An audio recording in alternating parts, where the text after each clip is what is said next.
চ্যানেলে আপনাকে স্বাগত। আজ আমি আসছি পাবনা জেলার গারো উপজেলার মধ্যে।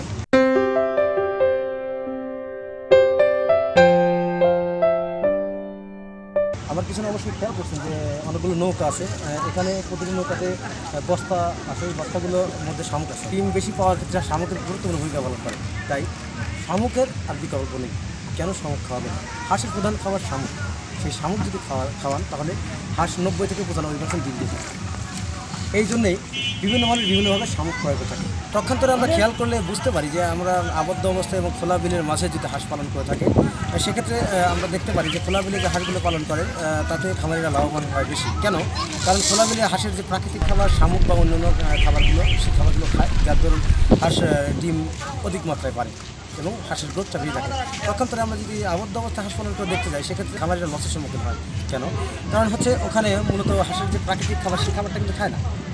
আর শামুক খাইলে একটা জিনিসের উপকারিতা আসে, হাঁসের কিন্তু রুচি বৃদ্ধি পায়, পাশাপাশি ওর ভিতরে প্রচুর পরিমাণ ভিটামিন থাকে, যার ধরুন অন্যান্য ওষুধ প্রয়োজন হয় না ডিম উৎপাদনের ক্ষেত্রে। তাই ডিম উৎপাদনের ক্ষেত্রে শামুকের গুরুত্বপূর্ণ ভূমিকা পালন করে আসে। আমরা দেখতে পারি যে বিভিন্ন খামারিরা আমাদের বলে যে আমরা আবদ্ধ অবস্থায় হাঁস পালন করি, আমরা এই হাঁসগুলো আসলে পালন করতে গেলে লসের সম্মুখীন হচ্ছে। কেন হচ্ছে? কারণ তারা মূলত শামুক খাওয়াতে পারছে না। এদের প্রধান খাবার থাকে হচ্ছে খুব ভুট্টা, গম, পাশাপাশি ধান এবং পাশাপাশি নারিশ কোম্পানির ফিড বা অন্যান্য ফিড হয়, যার জন্য হাঁসের গ্রোথটা ঠিক থাকে কিন্তু ডিমটা কম আসে, যার জন্য খামারিরা আবদ্ধ অবস্থায় লস খায়।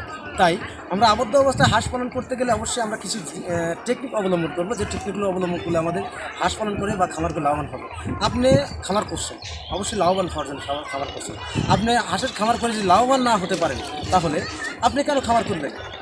অন্য ব্যবসা আছে, সেটা করবেন। কিন্তু অল্প পুঁজিতে হাঁসের খামার করে আপনি লাভবান হতে পারবেন যদি আপনি শামুকগুলো ক্রয় করে খাওয়াতে পারেন থাকি। আমার পিছনে যে নদীটা দেখছেন, এই নদীতে মূলত এই শামুকগুলো আনা হয়েছে। এই শামুকগুলো মূলত আমরা ক্রয় করছি। এই শামুকগুলো আমি ঝিনাইদা বাড়াবো, এই জন্য আমার গাড়ি লোড হচ্ছে, ওই গাড়িতে আর কি মালগুলো যাবে। তো ডিম উৎপাদনের ক্ষেত্রে শামুক কিন্তু খুবই গুরুত্বপূর্ণ। তাই শামুকের বিকল্প নেই। যদি আপনাদের শামুক প্রয়োজন হয়, তাহলে আপনারা আমার সাথে সরাসরি যোগাযোগ করবেন এবং শামুক ক্রয় করে দিতে পারবেন। যেটা এক কথা না বললে নেই, শামুকের কিন্তু কোনো বিকল্প নেই।